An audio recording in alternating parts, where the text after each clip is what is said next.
Hello everyone and welcome to the Pikeville City Manager's Report. I'm Jill Fraley-Dotson, your host for today's show. Also Economic Development Director for the City of Pikeville, along with Pikeville City Manager Philip Ellswick. And we always get together, Philip, to discuss great things going on in the city. We are in one of our new places. We were here last time in the Overlook Event Center, so happy to be back. Absolutely. At this great facility, looking out today over our beautiful mountainscape, and going to discuss a lot of great things going on in the city right now. So first, let's talk a little bit about the Overlook Event Center. As I said last month when we got together, we kind of debuted the entire facility, and since that time, this building has served a lot of different events and is really becoming a landmark for people in town. It really has. We opened on July the 1st, and its first event was July 2nd. So that bodes well for the future, I suppose. But through the middle of August, there's 17 events that's scheduled, and then most weekends through the end of the year are booked for various things. We've had a number of weddings here. We've had other social gatherings, meetings. It's being used in a lot of different ways as we anticipated, but it's been heavily used by the public, and we're very happy about that. It is. When I talked to Andrea Collins at the Appalachian Wireless Arena, who's the booking agent for this facility, I'm amazed with the number of inquiries she gets on a regular basis, but also the number of events that are booked here. I actually called the other day to inquire for a friend of mine about a wedding sometime in October, and as you said, every weekend is booked.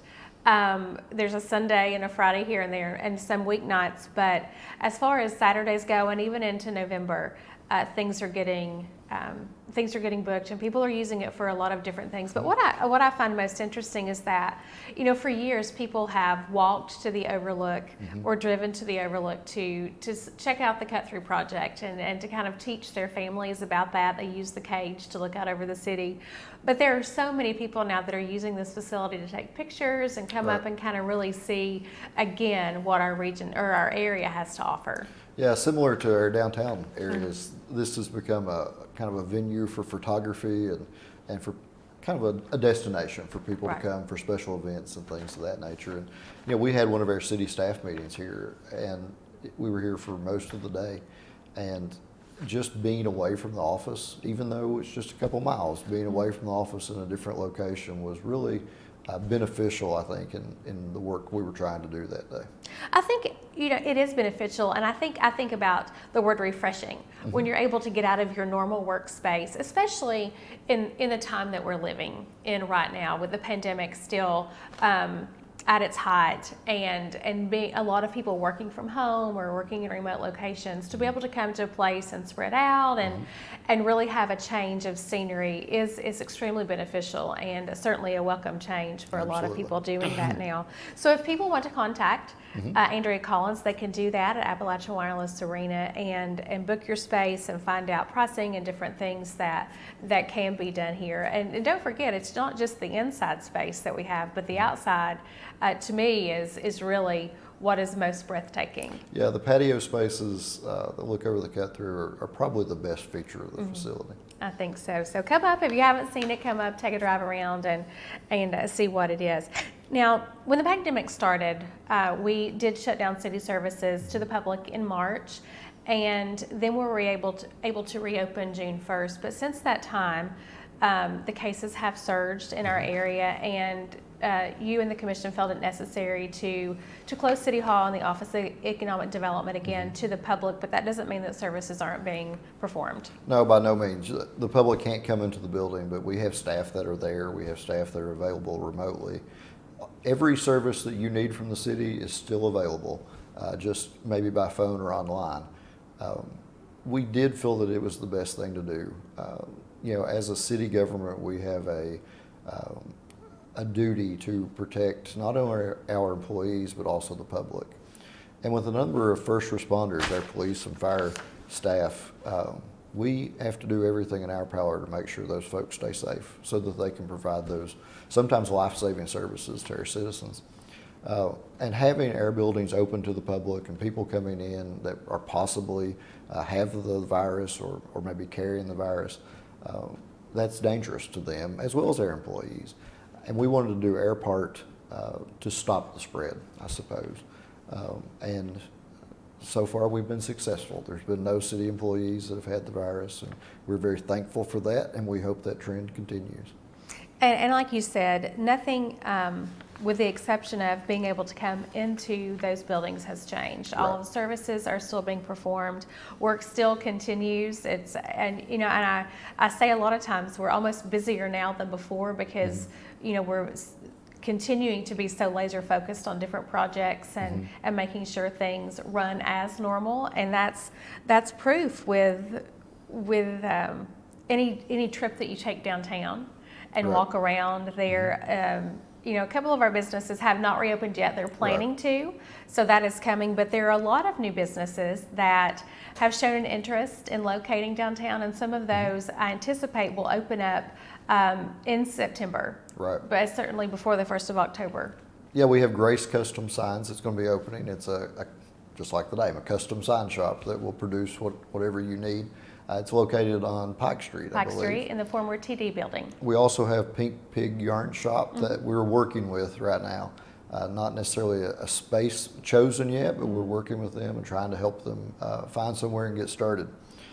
Bridget's Quilting, which is located on Division Street near the post or the police station, is relocating to 2nd Street near Rustic Roots. Yes. And then Heroes Dairy Bar is locating at the corner of 2nd and Caroline in what has recently been used as a restaurant for other purposes, but they'll be opening in September. September is what I'm told. And then next door to the Office of Economic Development in the location that was part of the old train station is Two Chicks, which I understand is a very popular destination for folks from Pikeville.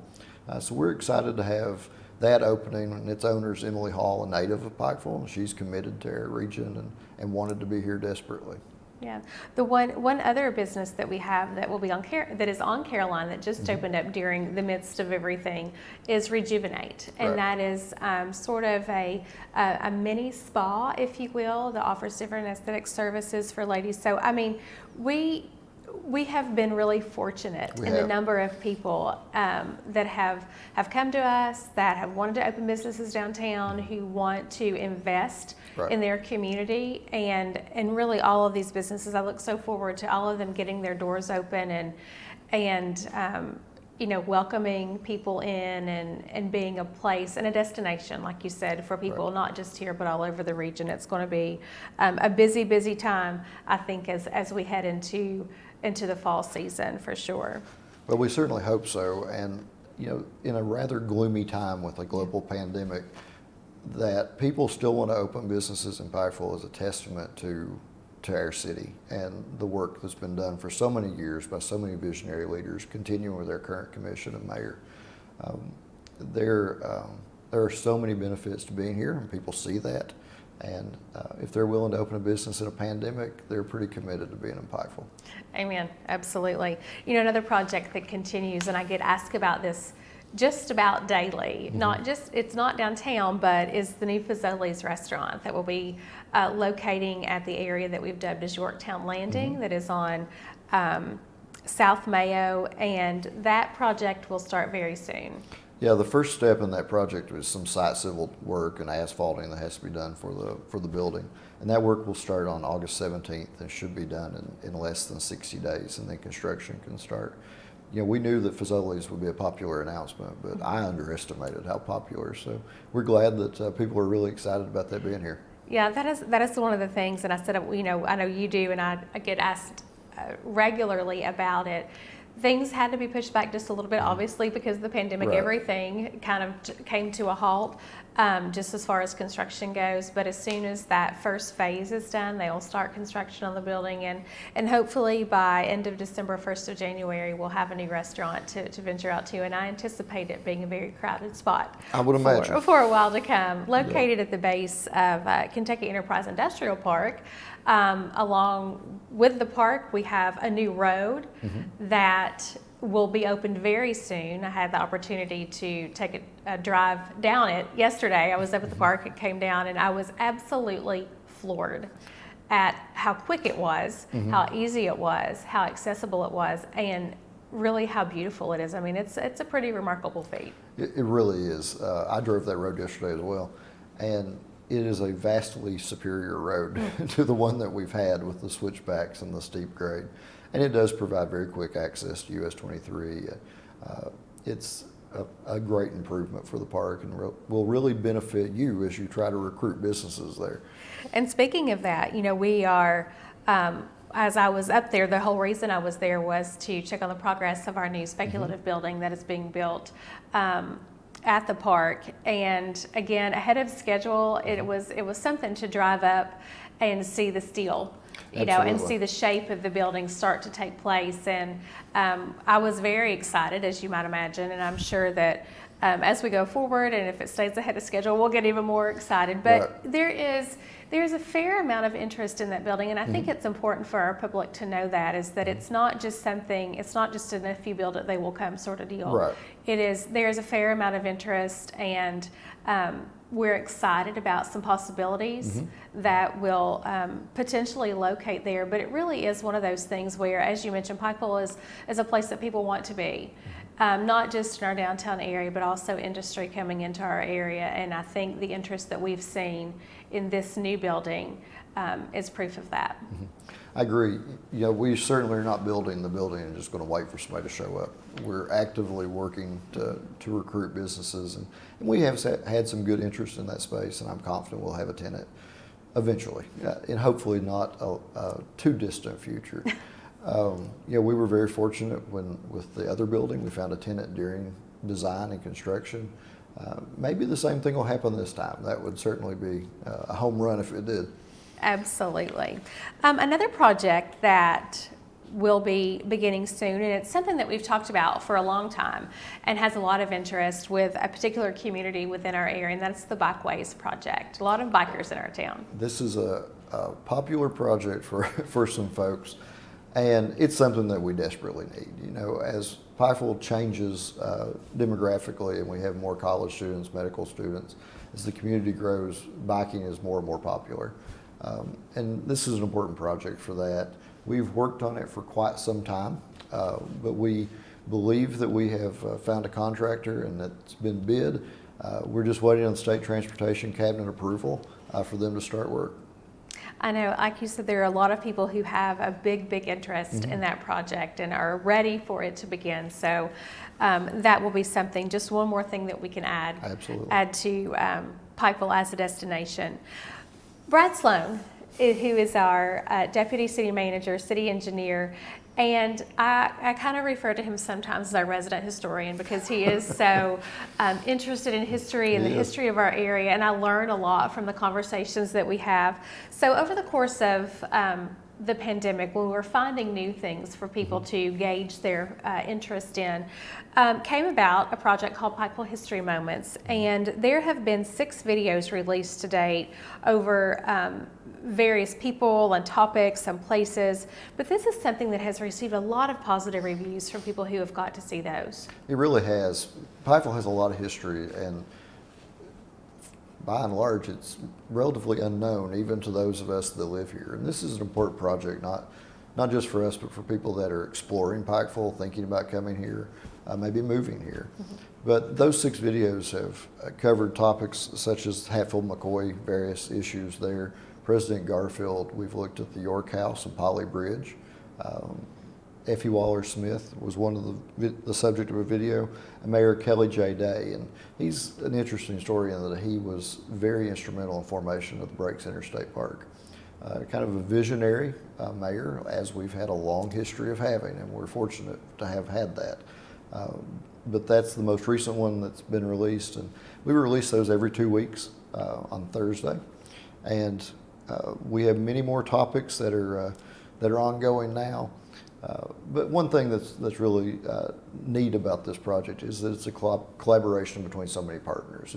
It's not just the city, it's also the University of Pikeville, it's Pike TV, it's the Big Sandy Heritage Museum.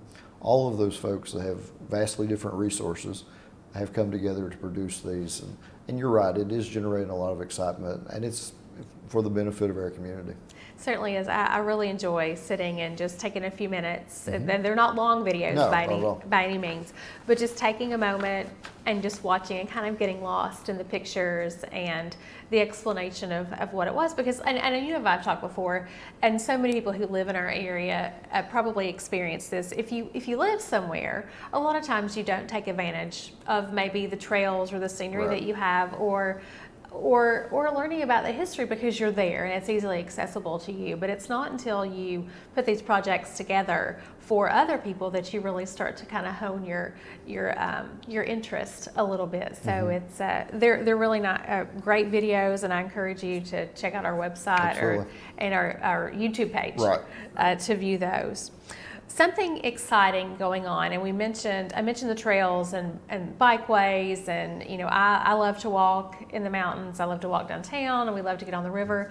But we are right now seeking Trail Town certification. That's really important, and we recently had a kickoff for the Trail Town Committee and the group, and this is a remarkable group of people who have such a great interest, and I'm really excited to see what they come up with. So explain for our audience a little bit about what the Trail Town initiative is and what we are trying to become.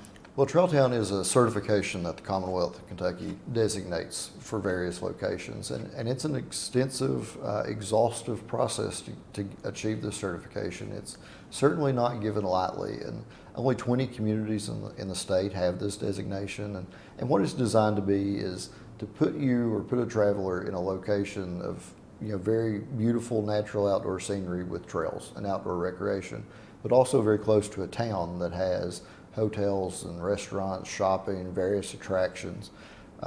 The community, one of the factors in this is the community has to be committed to outdoor recreation, their culture, their history, and as the application material says, stories. And the trail that we're seeking to certify is the Levice Fork because it runs through the cut through. There's not a much better story than the cut through and how it changed the landscape of Pikeville and in a vastly positive way. I mean, Pikeville would not be anything like it is now without that project. It's an engineering marvel too for the time that it was done, which is interesting to those of us that are engineers, I suppose. But achieving this certification is very important to the city. In 2017, which was the most recent data I could find, the Outdoor Industry Association had conducted an economic impact study in the state. And outdoor recreation, which trails are certainly part of that, generate 120,000 jobs every year. Now, for every one of those jobs, there's also indirect jobs that come with that. So it's more than 120,000. The consumer spending of people that are participating in outdoor recreation is over $12.5 billion just in Kentucky. And that's amazing to me. And then it generates over $750 million in state and local taxes. So it's more than just bringing people to your town. It's a significant economic impact. And as we seek to expand our tourism initiatives, Trail Town's a big component of that and has the potential to make a really big impact on Pikeville. Certainly does. And as I said, the group of people, there's a committee and then there are subcommittees. There is probably 30 or so individuals that are involved, people that are interested in the downtown area, people that are interested in biking, running, everything that you could imagine that would be in the outdoor component. We have somebody who is I stopped short of saying experts in their field because they're so interested, but a lot of them do things professionally that would lend themselves to information that you could get to want to be a trail town. But it is exciting, and it really will continue to put Pikeville at the forefront of a destination.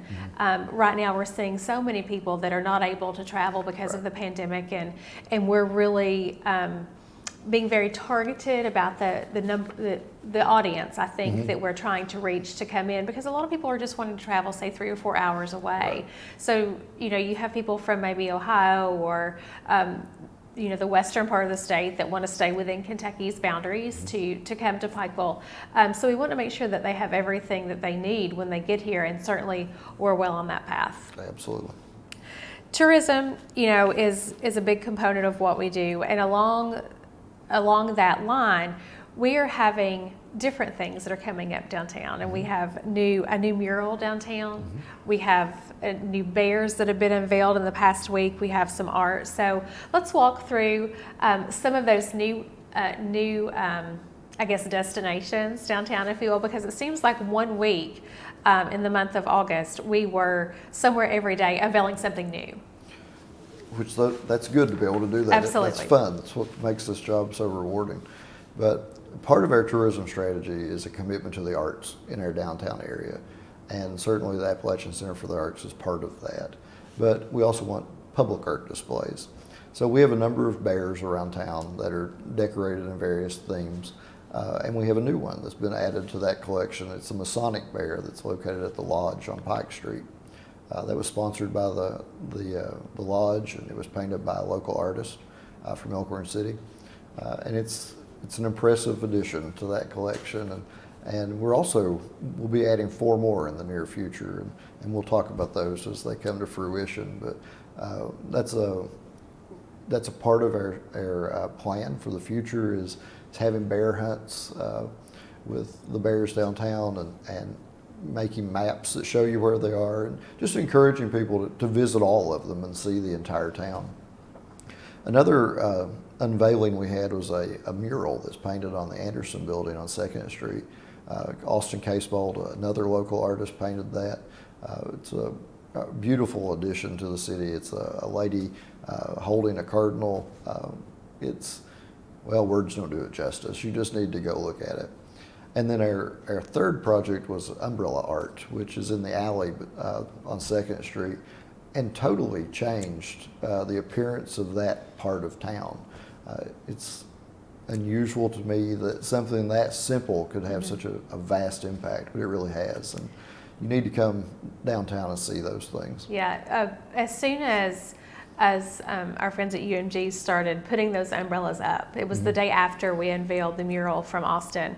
I started seeing pictures on social media, right. Facebook, Instagram, various platforms, and then it just grew and it grew and it grew. And when I finally went by and saw the finished product, I was amazed myself, because I knew what it was supposed to look like, and I knew what the idea was, but really to see it there is really, it is so colorful and so bright and so cheery, and kind of, it's a bright spot in what you called, said earlier, a gloomy time. So if you're downtown, make sure you walk by there and see those. That's just one project that we had slated for this year, and there are other projects to come, bears and various things. So there's always something going on. And to that, we had our first drive up movie, or whatever, drive in, drive up movie, whatever you want to call it, at Bob Amos Park last month, and it was well attended. So much fun. I know we enjoyed it as much as my daughter did. But we have another one coming up, and that's going to be August 21st. And I understand that the movie is Jumanji. Yes. So I'm sure that'll attract a lot of people to see that.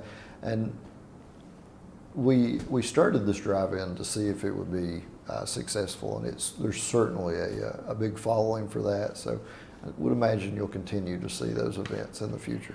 We have picked a couple of dates due for September on the 19th. And then Jimmy Taylor is very excited about his October movie. He was able to secure Halloween night for a drive-up movie at the park. And that could be a possible double feature. We'll wait and see how that plays out. Working on the movie for September, but it really has a lot of interest. And, right now when we can't attend our local theaters, it's something good for parents to get out to do, or if you have a date night, or if you are of the generation that loved to drive in when you were younger, this is something to kind of take you back. So it's a lot of fun and well attended, and we're having a great time planning those events. Also, Appalachian Wireless Arena has Rodney Carrington hopefully coming up on November 7th. In a socially distanced, safe environment. So we're glad to be able to get back to having events in the arena and giving people an outlet from the pandemic. We do want to mention before we run out of time for today, you mentioned, City Hall is closed, the Office of Economic Development is closed, and also our City Commission meetings are closed to the public at this time, but they are able to be seen online. Yeah, they're live streamed by Pike TV for us every 2 weeks. And that link is always on our agenda, which is posted on the front door of City Hall. So if you're interested in watching that, you can get the link and tune in. Absolutely. A lot of great information. We continue to push forward and keep doing great work for the city of Pikeville and its residents. Philip, thanks so much for your time. Thank you. This has been the Pikeville City Manager's Report. Thank you so much for joining us.